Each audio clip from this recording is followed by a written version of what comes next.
Ladies and gentlemen, Kevin Hawk has other business to attend to. Thomas Wolfe is still somewhere stuck in time, but Travis Colt here is still here to bring you the Wrestling Rundown and this week's Raw review. We're still on our way to Money in the Bank. We still got a few more of the spots in both ladder matches to fill. We've also got some other interesting things happening in the world of WWE, so let's talk about what's going on. We open up with Roman Reigns talking about how last week Jinder Mahal cost him his chance to be in Money in the Bank, and he essentially wanted another one. Well, first he wanted to fight Jinder Mahal, and then Kurt Angle came out and said, no, Jinder's not going to come out here. He goes, okay, well, fine. Who are you to speak for Jinder? And he's like, no, Jinder has a match later because he's going to face Bobby Lashley and Elias in a qualifier. And Roman's like, cool, put me in the match and I'll qualify. He's like, no, because you don't get any more chances. So Roman Reigns' chances to get to Money in the Bank, or in a Money in the Bank ladder match, is completely done at this point. So he goes, okay, fine. Then I'm going to go do something about it. So he goes to the back, ends up beating the hell out of Jinder Mahal. Got more on that later. But we also had Seth Rollins, who, still being a fighting champion, accepted a challenge from Kevin Owens and retained the Intercontinental Championship in our opening contest. Probably not the best idea, because it's probably the best match all night long.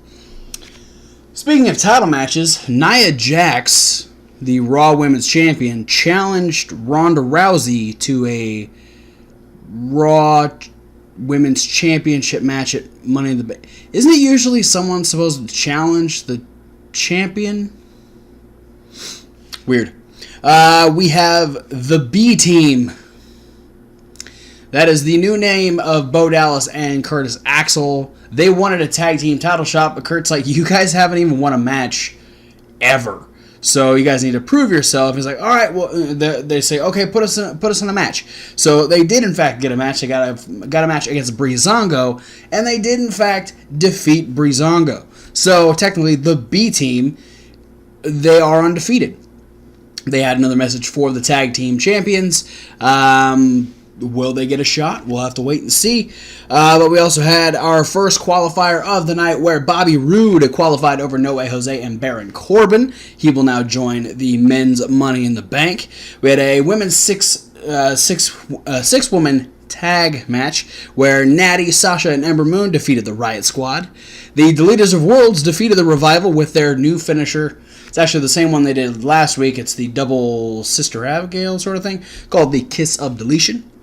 Sami Zayn is blaming Bobby Lashley for his recent string of losses due to his contracting vertigo from the stalling suplex that he got from Bobby Lashley the night Bobby Lashley debuted on Raw. He also said he's going to bring Bobby Lashley's sisters to Raw next week to get the real story on Bobby Lashley. Okay.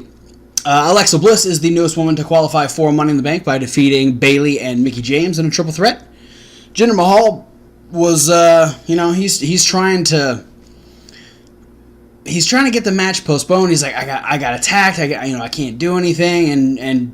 And Kurt's like, no, this match has to happen. And he's being blindsided by Kevin Owens. Kevin Owens is like, I need another shot. You give me another shot at Seth Rollins, or I'm going to call Stephanie McMahon. So instead, Jinder gets destroyed by being speared through a wall.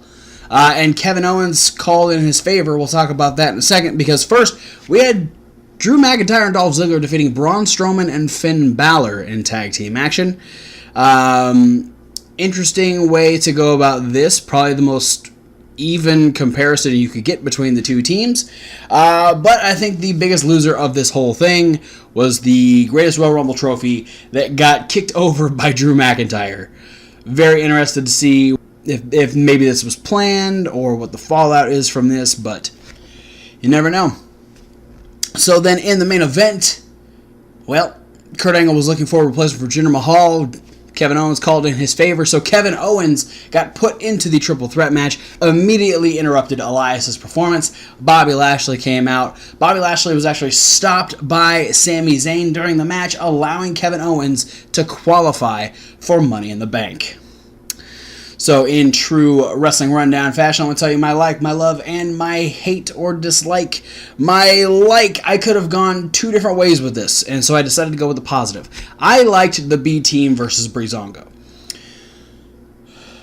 Now, Breezango losing a tag team match isn't my favorite because I really like Breezango. They're a fantastic tag team. Very...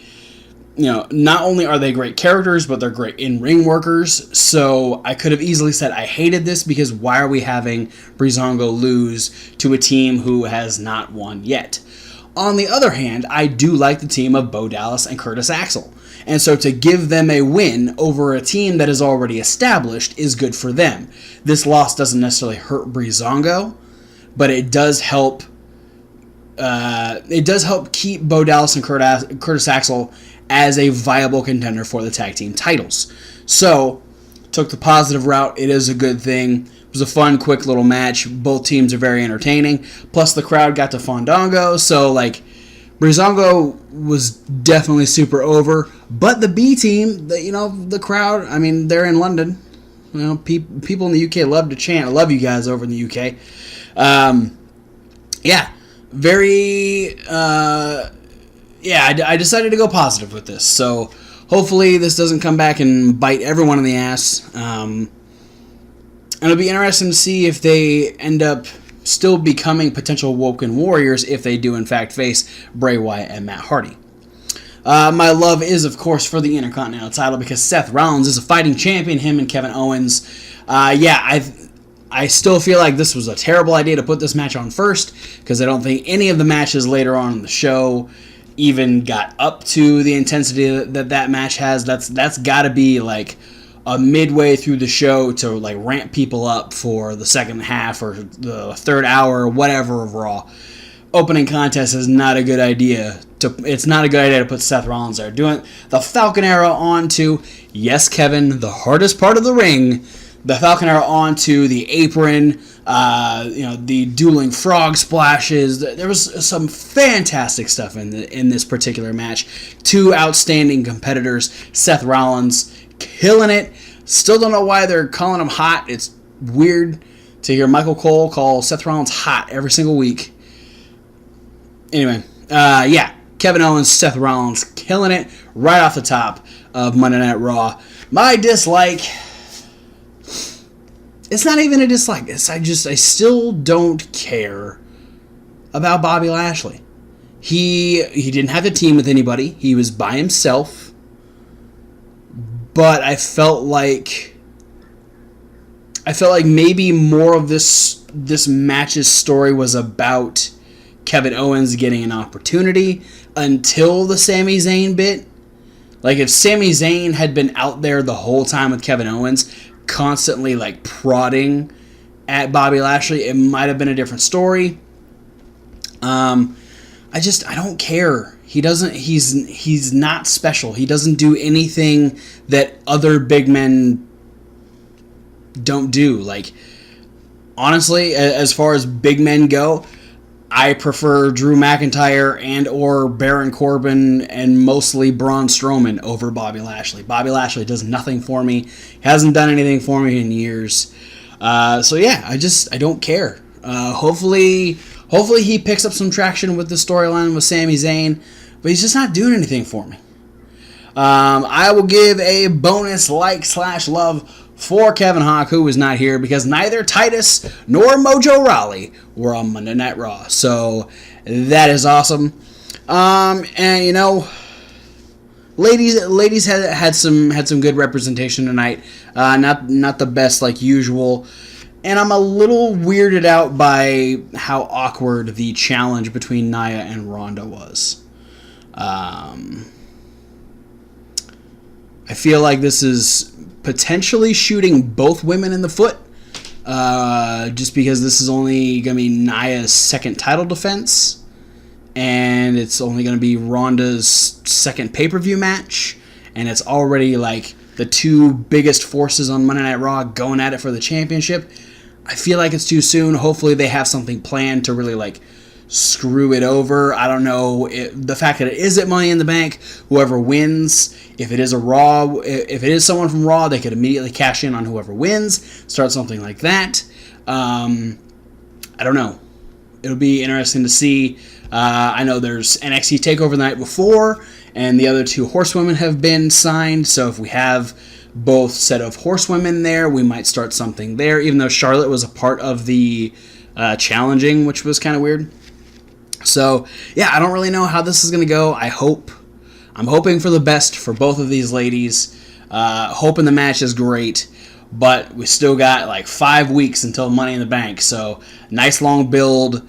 Give me something to look forward to. It's the only other match announced other than... I guess we'll talk about that on SmackDown tomorrow, because there will be another Shinsuke versus AJ.